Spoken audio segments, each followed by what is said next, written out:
Welcome to Permission to Breathe, a transformative podcast dedicated to providing a safe space where you can inhale deeply and exhale freely while embracing your grief journey unapologetically. I am your host, Dr. Tammy Isaac, a spiritual practitioner, grief advocate and educator, author, and your guide on this journey through grief. This space was born out of the understanding that grief is not just an event, it's a lifelong unfolding. It's layered, it's complex, and often it's silence. And here is where we disrupt the silence. We will talk about the grief that lingers after the food stops arriving at your door, the grief that remains when no one calls and no one comes by to check on you, the grief that's complicated, the grief that's ancestral, the grief that lives in your body long before it ever reaches your tears. Every episode, we honor the humanity of grief, the anger, the confusion, the numbness, the longing, and we do so without apology. Whether you're navigating fresh loss, unspoken sorrow, or the weight of a world that just won't pause, this podcast invites you to sit down, breathe deeply, and give yourself the permission you've been waiting for to grieve, to feel, to breathe. Let's begin. Today's episode is sponsored by Let the Church Grieve by Dr. Tammy Isaac, a compelling book that explores the often overlooked subject of grief within spiritual communities. Dr. Isaac combines personal antidotes with theological insights, providing a compassionate framework for understanding and addressing grief collectively. This book emphasizes the need for spiritual leaders to create safe spaces for mourning and guides congregations through the grieving process with faith and empathy. It's a must-read for anyone looking to support those experiencing grief within their spiritual communities. Grab your copy of Let the Church Grieve at www.drtammyisaac.com today and begin the journey towards healing and growth. As we close out Women's History Month, many of the stories we hear center on women who broke barriers, led movements, and reshaped institutions. Their names are remembered because their leadership eventually became visible to the world. But history rarely tells us about the long seasons that came before that recognition. You know, the seasons when their voices were questioned, the seasons when their leadership was dismissed, or even the seasons when they knew they carried something meaningful, yet the spaces around them refused to make room for it. Before the applause, there was resistance, and before recognition, there was rejection, often. And in that space between calling and acceptance, many women carried a quiet grief, And so today we're going to talk about that experience, what it feels like when a woman knows she has something to offer the world, something thoughtful, necessary, and capable of helping others move forward, yet the systems around her hesitate to acknowledge it. For many women, the awareness of calling does not come from ambition. It comes from responsibility. It comes from noticing that people naturally seek their guidance. It comes from recognizing the clarity they bring when problems need to be solved or when direction is simply needed. And at some point, the awareness becomes undeniable. You begin to realize you have insight, you realize you have vision, and you realize you have the capacity to guide, to organize, advocate, or lead. But the moment you begin moving toward that awareness, you sometimes encounter something you did not expect, and that is resistance. Sometimes it can be subtle. Your ideas are overlooked until someone else repeats them, or your leadership is tolerated but not fully trusted. And other times it can be, more direct. You are encouraged to remain supportive rather than directive. You are asked to wait longer than others. And maybe you are told that the space is not ready for your voice. Over time, many women learn how to continue working and contributing inside these realities. They serve, they support, they offer their insight, and they keep showing up because that's what we do. But inside, there can be a quiet ache. Because when you know you are capable of carrying responsibility and your gift remains unrecognized or restricted, it creates a form of grief that is rarely discussed. Not grief from death, but grief from being overlooked, grief from opportunities that never arrived, grief from carrying a vision that others could not yet see. And today, we are going to talk about that grief, the grief of being called but not accepted. One of the most confusing experiences for many women is realizing that the sense of calling inside of them arrives long before anyone else gives them permission to act on it. Calling often begins as an inner awareness. It's not always announced with a title or position. Instead, it shows up in the way you naturally move through the world. You may not, or you may notice that people consistently come to you for direction when situations become difficult. You may even find that you can see solutions others cannot yet see. And you may recognize that when a group is uncertain or scattered, your instincts move toward organizing, guiding, and helping people move forward. These are often early signals of leadership. However, leadership does not always begin with authority, okay? Many women discover their calling long before they are ever placed in a formal role.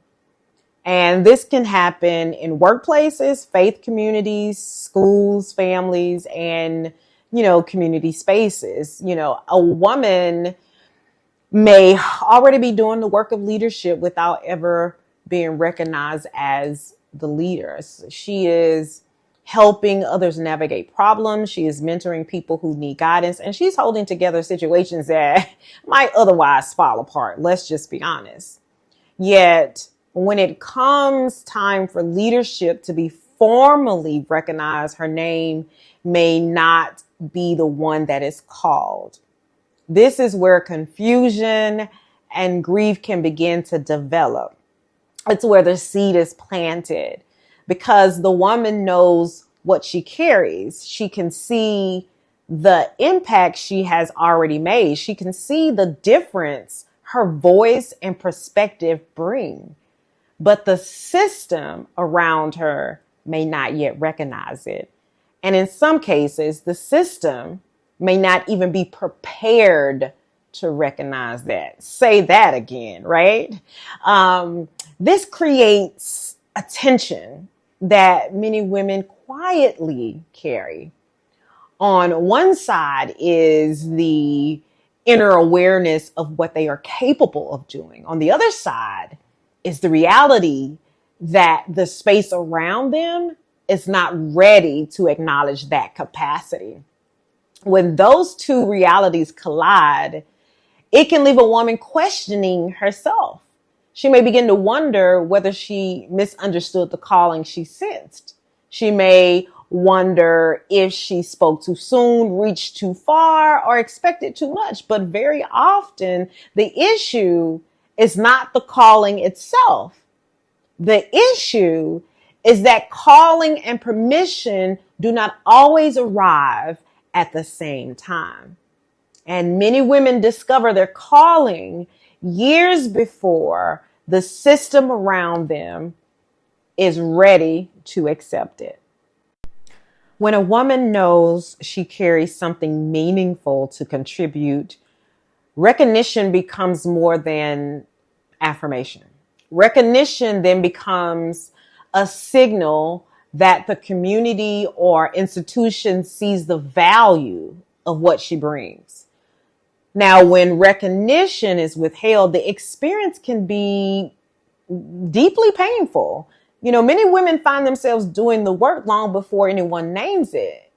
They lead informally, guide conversations, and help solve problems. And they're mentors. They steady environments that might otherwise be chaotic. The influence is present. The impact is visible, yet the acknowledgement never quite arrives. This can happen in many settings. A woman offers thoughtful ideas that are passed over until someone else repeats them, right? She helps build a program, a team, or a ministry, yet when leadership roles are assigned, her contribution is overlooked. She becomes the person others rely on for wisdom or direction, yet she is not recognized as someone capable of leading. And over time, this experience can create a type of emotional fatigue, because recognition is not only about praise, which is what most people would like to make you think, that because you're wanting recognition, you just want to be praised or pat on the back. But recognition is not just about praise. It is also about longing. It's about it communicates that your presence, your insight, and your contributions are valued within the community or the institution that you are a part of. When recognition is repeatedly withheld, a woman may begin to feel as though she is standing just outside the circle that she thought she was a part of. She is close enough to see what needs to happen, close enough to understand the direction things should go, and close enough to contribute, but never quite close enough to be fully invited in. That experience can create grief.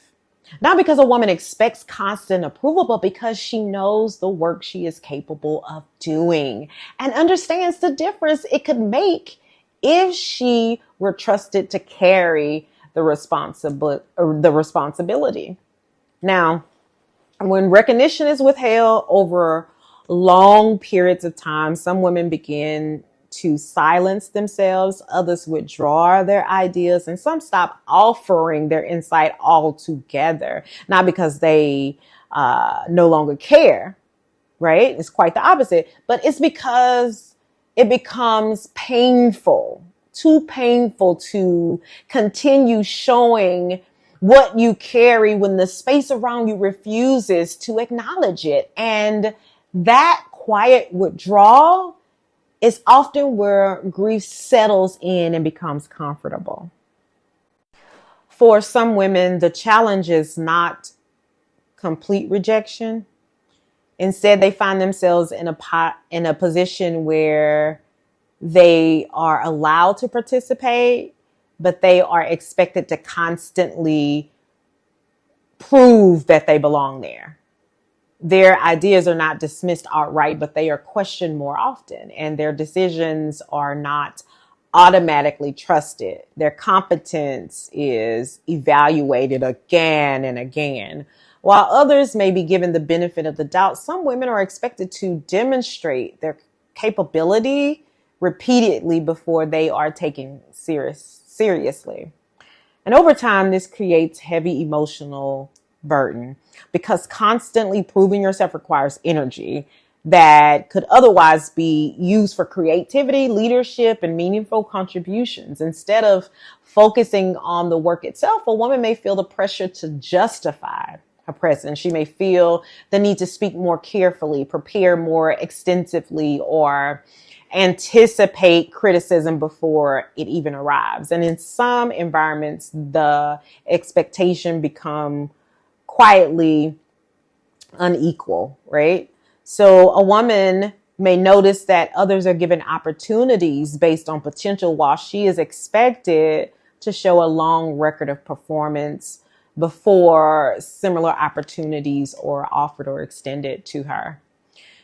She may see that mistakes made by others are treated as learning experiences, while mistakes she makes are treated as confirmation that she should not have been there in the first place. And this creates a form of grief that is difficult to name most often. It is the grief of carrying more weight than you should be responsibly required. The grief of realizing that the path forward will demand more endurance than fairness. And over time, this constant proving can slowly wear on a person's sense of ease and confidence. Even women who are highly capable may begin to question whether the effort required to keep proving themselves is sustainable. Yet many continue forward. They continue not because the road is easy, but because the calling that led them there still matters to them. And the grief, however, remains present in the background. Another experience many women quietly carry is the grief of delayed opportunity. There are moments when a woman can clearly see the direction something needs to go. She has the preparation, the insight, and the willingness to carry the responsibility. Yet, when the opportunity finally arrives, her name is not the one that is called. Instead, she watches the door open for someone else. Sometimes that person may have less experience, and sometimes they may have less preparation. Other times, they simply fit more comfortably into what the institution already expects leadership to look like. Watching opportunities pass by can create a particular kind of sorrow, not because a woman believes she deserves every opportunity, but because she recognizes when she was capable of carrying something, right? Delayed opportunity often leaves a woman sitting with difficult questions. Questions like, was I overlooked? Did I misunderstand my timing? Did I wait too long or speak too soon? These questions can slowly turn inward, causing women to doubt their instincts or reconsider the calling they once felt so clearly. But delayed opportunity is not always a reflection of ability, right? Many times it reflects the pace at which institutions change. Systems do not always move as quickly as people inside them. And when systems are slow to recognize leadership in places they have not historically expected to find it, capable women can spend years waiting for spaces to catch up with what they already know they carry. And during those waiting seasons, many women continue contributing in quiet ways. They keep building, they keep guiding others, they keep offering insight when it's needed. Yet the delay still carries emotional weight for them, because every postponed opportunity represents time, energy, and possibility that could have been used differently if the door had opened sooner. And it is important to acknowledge that wait, rather than pretend that it doesn't exist. Delayed recognition does not erase calling, but it does create grief along the way. When we look back at women's history now and celebrate, it can be easy to assume that their leadership was always recognized. We remember the speeches, the movements they led, the organizations they built, and the impact that they made. What we often forget are the years that came before that recognition. Many of the women whose names we now honor spent long seasons carrying a calling that the institutions around them were unwilling to acknowledge. Their insights were questioned, their authority was challenged, their contributions were minimized or credited to others. Some were even told directly that their leadership had no place where they were serving. Others encountered resistance that was much quieter, but just as discouraging.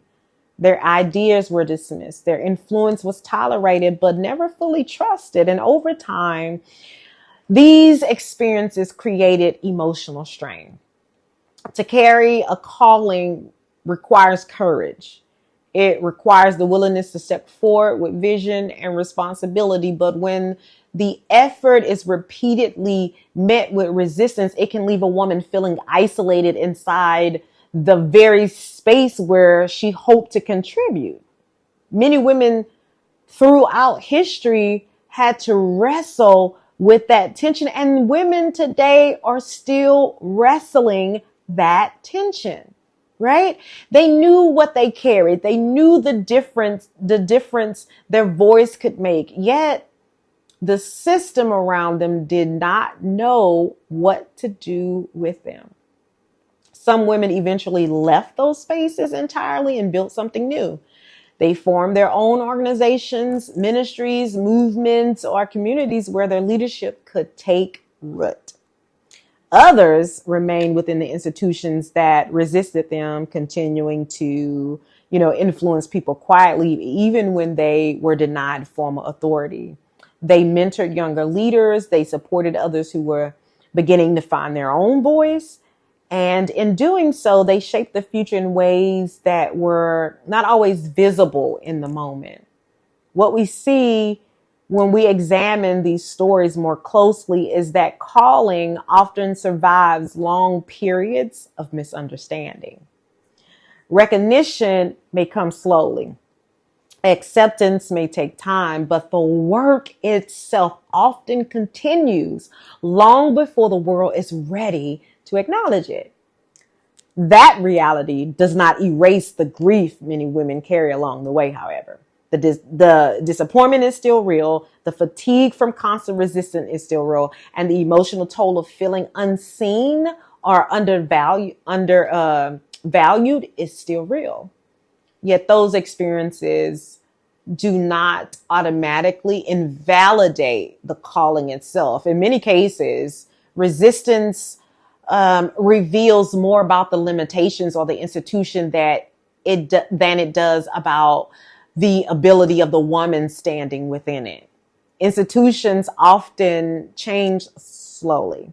They tend to recognize leadership only after they have become comfortable with it. Because of that, women who carry voices or insight ahead of their time may find themselves waiting longer than they expected for acceptance to arrive.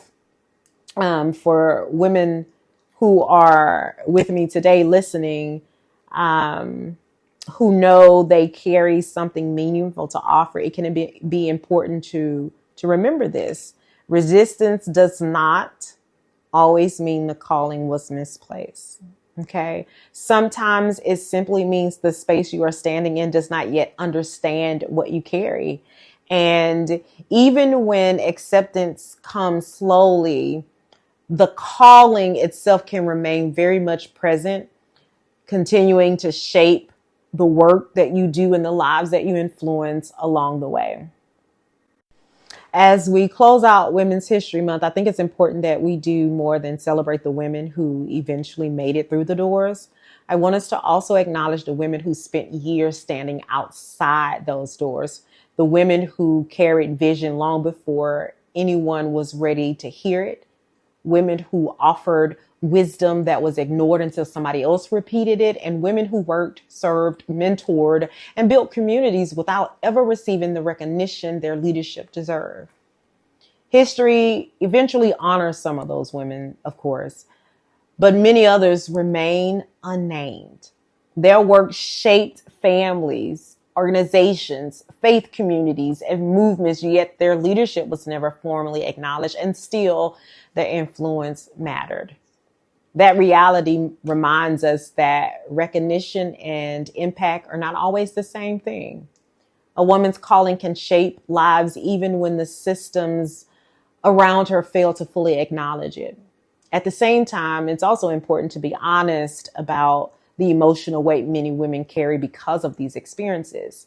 Being overlooked can create sadness, Being dismissed can create frustration, and being asked to constantly prove yourself can create fatigue. These feelings do not mean that a woman is weak or overly sensitive. They reflect the natural human response to being repeatedly unseen. Grief does not only follow death. Grief also follows lost opportunities, delayed recognition, and the quiet realization that the road has been harder than it should have been.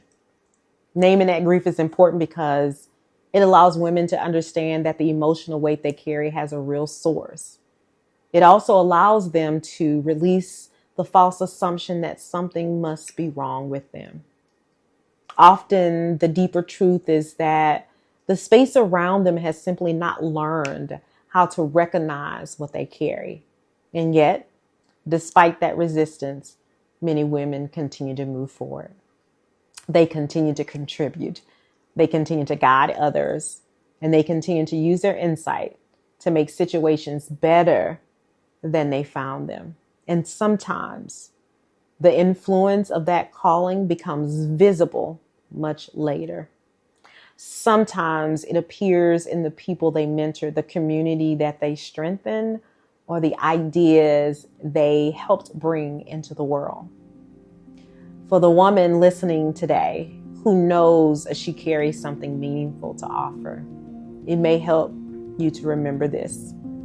Your calling is not defined only by whether an institution recognizes it. The insight you carry, the care you bring to others, the leadership you quietly practice in everyday spaces, all have value. Even when acceptance arrives slowly, even when recognition takes time, and sometimes the very grief that comes from being overlooked becomes the thing that sharpens a woman's voice and deepens her understanding of the people she was meant to serve. Thank you for spending this time with me on the Permission to Breathe podcast. If this conversation resonated with you, consider sharing it with another woman who may be carrying this experience quietly. And wherever you find yourself today, remember to give yourself the space to pause, breathe, and continue honoring what you carry. Thank you so much for joining me today on the Permission to Breathe podcast. I want to invite you to sit with it just a little bit longer. Notice what came up, notice what feels heavy and what feels clear, and know that there is no rush to resolve any of it. You can also read the companion blog to this episode found on my website at www.drtammyisaac.com along with the show notes. If this conversation was helpful, you are welcome to share it with someone who may need it, or leave a review so others can find their way here. And join me next Monday for a new episode of the Permission to Breathe podcast. And as always, take care of yourself gently. And until next time, give yourself permission to breathe.